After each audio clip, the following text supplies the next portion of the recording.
জন্য আবারও বলছি আব্বা, আবারও বলছি, সুপারিশ মানে নবীর ফয়সালা না, আল্লাহর হাতে ফয়সালা। নবী সাল্লাল্লাহু আলাইহি সাল্লাম চাইবেন এবং নবীকে আল্লাহ খুশি করবেন, সব ঠিক আছে, সব ঠিক আছে। কিন্তু নবীজির সুপারিশের পরেও যাদেরকে আল্লাহ জাহান্নাম দিবেন, সে যদি আমি হই, কথা বলেন না কেন?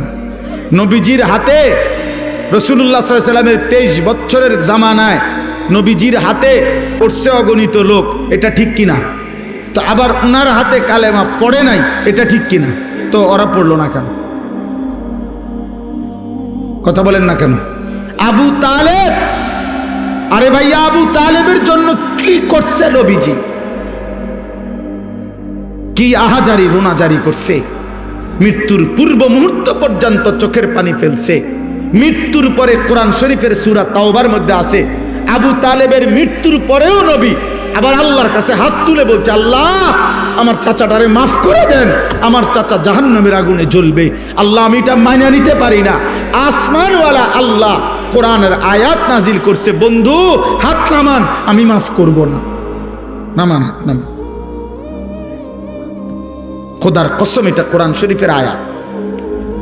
হাত নামান, আমি মাফ করব না রে বন্ধু। কার হাত নামাইছে? কার হাত বুঝছেন? কার হাত? আপনি বুঝছেন উনি কেডা? আপনি বুঝেন উনি কে? আল্লাহর কি হয় জানেন? কলজাটা, কলজা, ওই মালিকের কলজার টুকরা এটা। তিনি মাহবুব, তিনি হাবিব, এই কায়নাতে এর চাইতে প্রিয় ওনার কে? তো তার হাত কামাই দিছে বেটা, ওনার হাত কামাই দিছে। নামান, আপনি হাত নামান। আপনি কে? আমি কে? বেশি খামখেয়ালি মনে করেন আপনার।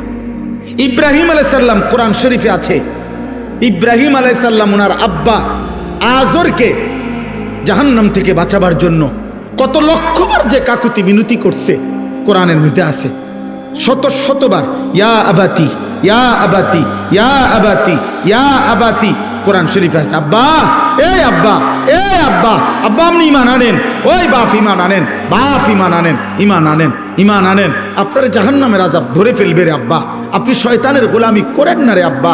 এইভাবে বলছেন। আসমানওয়ালা বলছে, ইব্রাহিম খলিল হইতে পারো তুমি আমার, আমি তোমার বাপের হেদায়েত দেব না।